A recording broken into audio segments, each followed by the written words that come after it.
Hey everyone, it's Victoria, and I have a few things that I want to talk about. Basically, relationships are a big hot topic with a lot of people because nobody really wants to talk about their relationship and the problems that they endure and the things that come their way that they're just like really scared to talk about because they're embarrassed.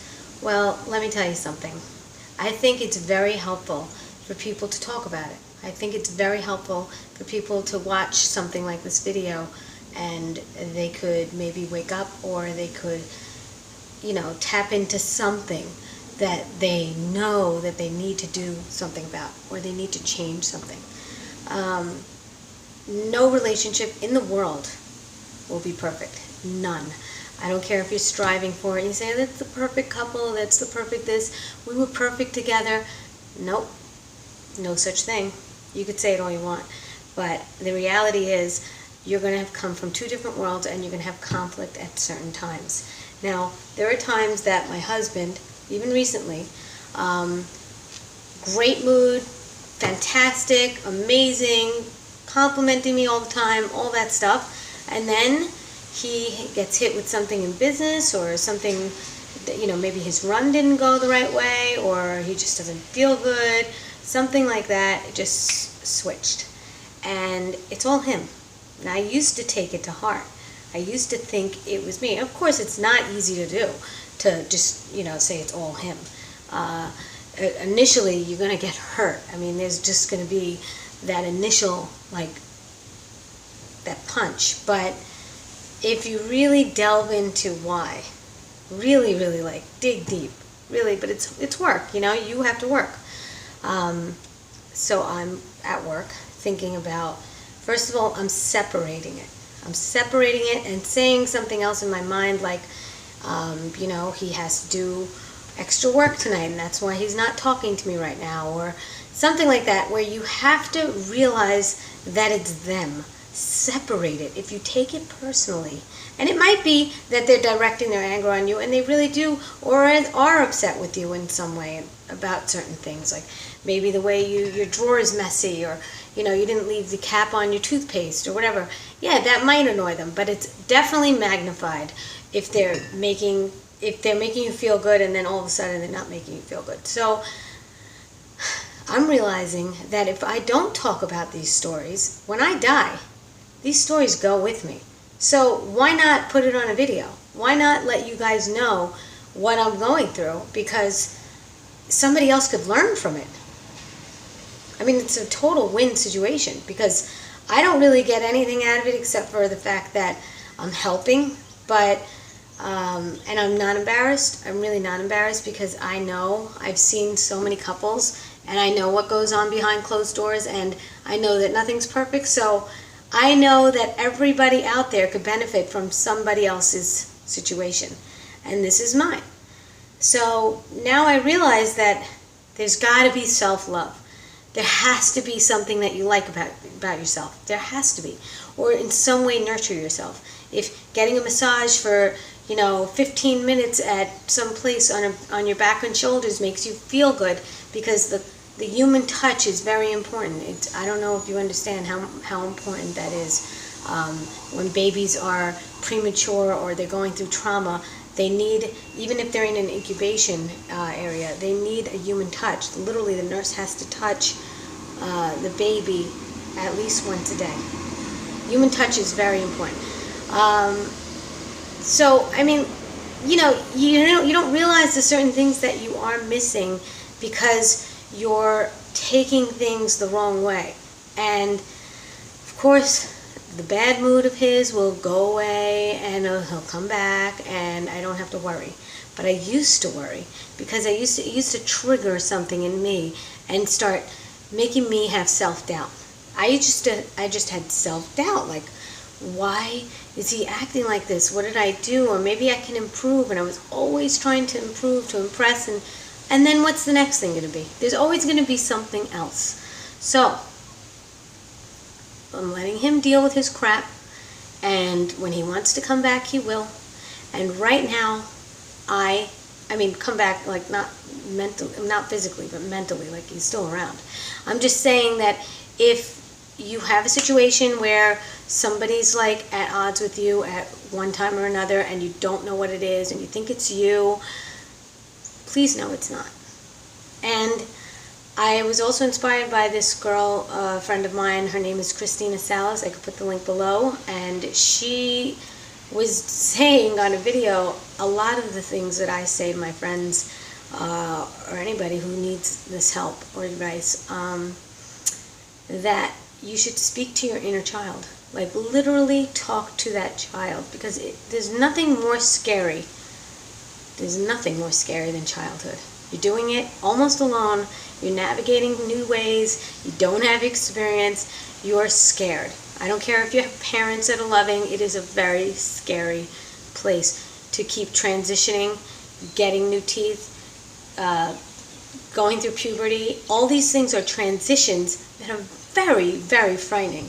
And I'm also inspired by Bananablondie. Michelle has also touched upon how you could be the best mother in the world and say, good job, but there's nothing like them learning from their own experiences. There's nothing like, them learning from a sport or wherever it is that they were a part of it and that their teammates relied on them and they made it, or they didn't make it. They're learning from it. And these are the things that I think that are very, very instrumental in becoming a really strong individual later on. I mean, it's great to be a strong individual throughout life, but the confidence I think that we all know I'm talking about comes with age, comes with experience, comes with real knowledge. Now, you could be ahead of your time, but those are the exceptions, not the rule. The people that I'm talking about are you and I. Like, it took me 45 years to get what I'm saying now, and I'm wrapping it all in one video, basically. I'm telling you that it's not you, it's someone else. 100%. 100%. Could you trigger them? Yeah, you can. But that's something that they have to stir up, that stirs up in them, and that they have to figure out. Not your problem. Everybody has their own problem.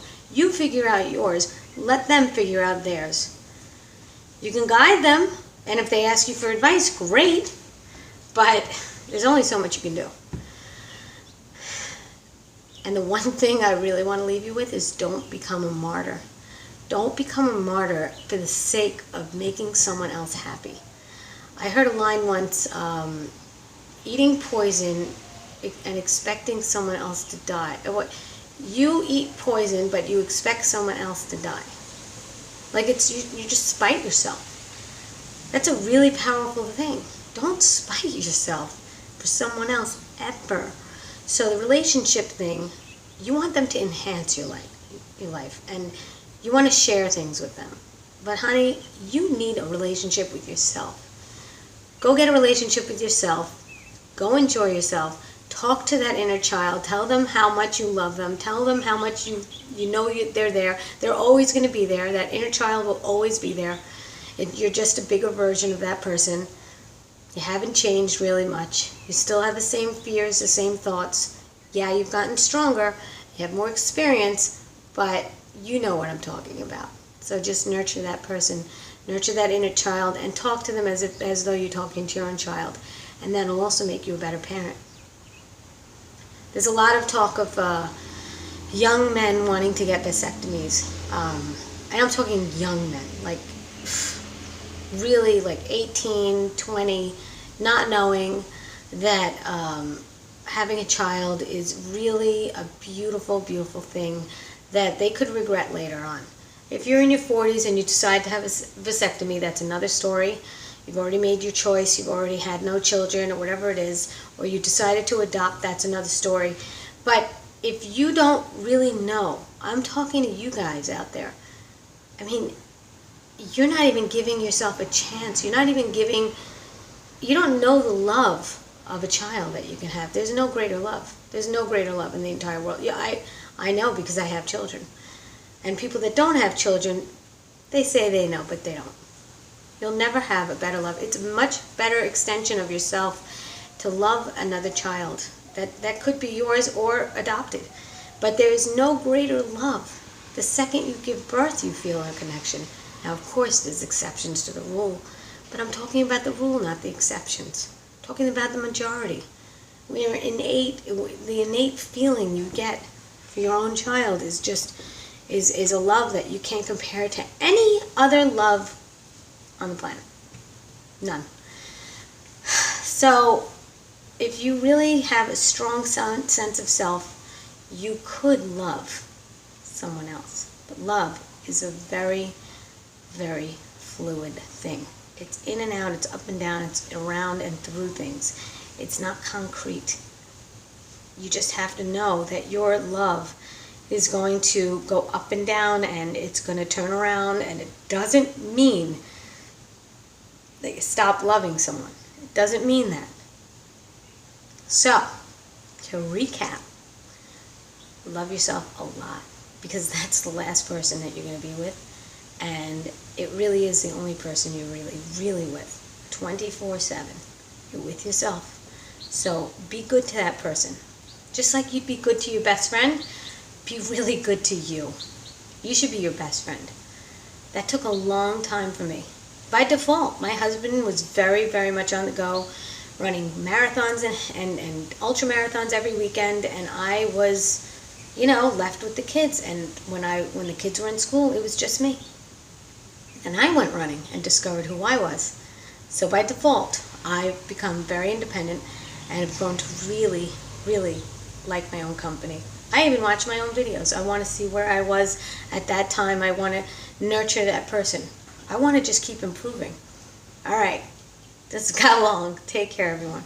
I hope this helps.